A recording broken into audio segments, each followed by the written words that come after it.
Hello बच्चों। आज अपने एक इम्पोर्टेंट PYQ स्टडी करेंगे जिसका टॉपिक है NLM, Newton's law of motion. देखिए क्या है ये क्वेश्चन। इसमें आपको बेटा ये क्वेश्चन दिया गया है।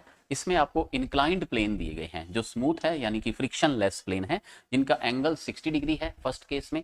सेकंड केस में इसको एंगल को दिया गया 30 डिग्री। यानी कि आपको ये दिया गया है कि फर्स्ट केस के अंदर तो एक इंक्लाइंड प्लेन है जिसका एंगल कितना है 60 डिग्री।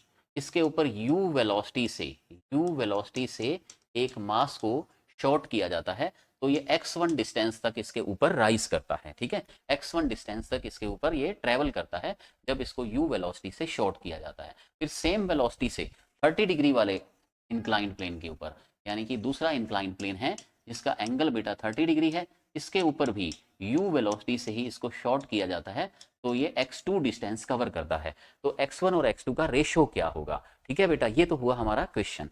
अब हमें इसमें क्या करना है, हमें ये देखना है कि आपको क्या क्या इसमें गिवन है। देखो देखो इसमें आपको इनिशियल वेलोसिटी बच्चों आपको कितनी गिवन है u, जो दोनों केस में सेम है। फाइनल वेलोसिटी इसकी जहां तक ये मान लो x1 डिस्टेंस तक चल सकता है, तो ऊपर जाएगा धीरे धीरे इसकी स्पीड बेटा स्लो होगी क्योंकि ऊपर जा रहा है, और एक्सीलरेशन g साइन थीटा किधर लगता है नीचे की ओर, तो इसमें रिटार्डेशन का काम करेगा। तो ऊपर जाने पे इसकी वेलोसिटी स्लो होगी और स्लो होते होते वो रुक जाएगा। ठीक है, तो फाइनल वेलोसिटी रुक जाएगा, तो फाइनल वेलोसिटी क्या हो जाएगी जीरो। इसमें x1 डिस्टेंस चल के जीरो होगी, इसमें x2 डिस्टेंस चल के जीरो हो जाएगी। और इसका एक्सीलरेशन बच्चों क्या होता है g साइन थीटा होता है। और डिस्टेंस आपको x1 और x2 का रेशियो पूछा गया, मतलब आपको डिस्टेंस s पूछी गई है। मान लो ये डिस्टेंस s है, तो इसमें बेटा जो टाइम है, टाइम का कोई जिक्र नहीं है, टाइम इसमें मेंशन ही नहीं है, तो फर्स्ट इक्वेशन तो लग नहीं सकती। v is equal to u plus a t, उसमें भी टाइम आता है। सेकंड इक्वेशन में भी टाइम आता है, s is equal to u t plus half a t square, तो इसमें इक्वेशन थर्ड लगेगी। ठीक है, यहाँ से आपको पहले डिसाइड करना होगा कि कौन सी इक्वेशन लगेगी। तो थर्ड इक्वेशन क्या है बेटा, u v square is equal to u square minus 2as। यहाँ मैंने माइनस लिया क्योंकि ये केस किसका है, रिटार्डेशन का है। फाइनल वेलोसिटी जीरो होगी, इनिशियल यू ही थी। ठीक है, और एक्सीलरेशन जो होता है वो क्या होता है बेटा, जी साइन थीटा होता है, इनटू में एस। तो यहाँ से बच्चों यू स्क्वायर क्या हो जाएगा, देखो 2g साइन थीटा इनटू में एस। तो एस का फॉर्मूला क्या हो जाएगा, you square by 2g sine theta.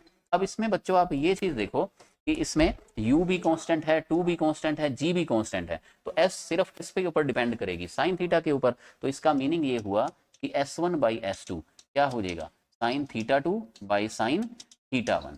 ठीक है, और साइन थीटा 2 कितना है, sine 30 degree by sine 60 degree. ठीक है, ये इसका आंसर हो जाएगा। और साइन की जो वैल्यू होती है साइन 30 डिग्री, साइन 30 डिग्री तो बेटा होता है हाफ होता है, और साइन 60 कितना होता है, अंडर रूट 3/2 होता है, जिसमें 2 से 2 कट जाएगा, तो आंसर कितना आ जाएगा बेटा, 1/√3। तो ये आपका आंसर आ जाएगा 1/√3। तो ये बेटा आपका एक इंपॉर्टेंट क्वेश्चन था। ठीक है, जिसमें आपने ये सीखा कि इंक्लाइंड प्लेन का जो एंगल है 60 डिग्री है, 30 डिग्री है, तो उनके ऊपर जब किसी बॉडी को शॉर्ट किया जाता है सेम वेलोसिटी से, तो अगर ये डिस्टेंस x1 x2 चलती है या डिस्टेंस s1 s2 चलती है, तो उनका जो रेशियो होगा वो किसके ऊपर डिपेंड करेगा, जी साइन थीटा के ऊपर, क्योंकि बाकी चीजें तो कांस्टेंट ही हैं। ठीक है, तो यहाँ पे जी से जी भी कट जाएगा, तो इनका रेशियो किसके इक्वल आ जाएगा, सिर्फ साइन थीटा के रेशियो के इक्वल आ जाएगा, या साइन थीटा के रेशियो के इनवर्सली प्रोपोर्शनल आ जाएगा इसके साथ। तो यहाँ से आप इजीली इसको कैलकुलेट कर सकते हो।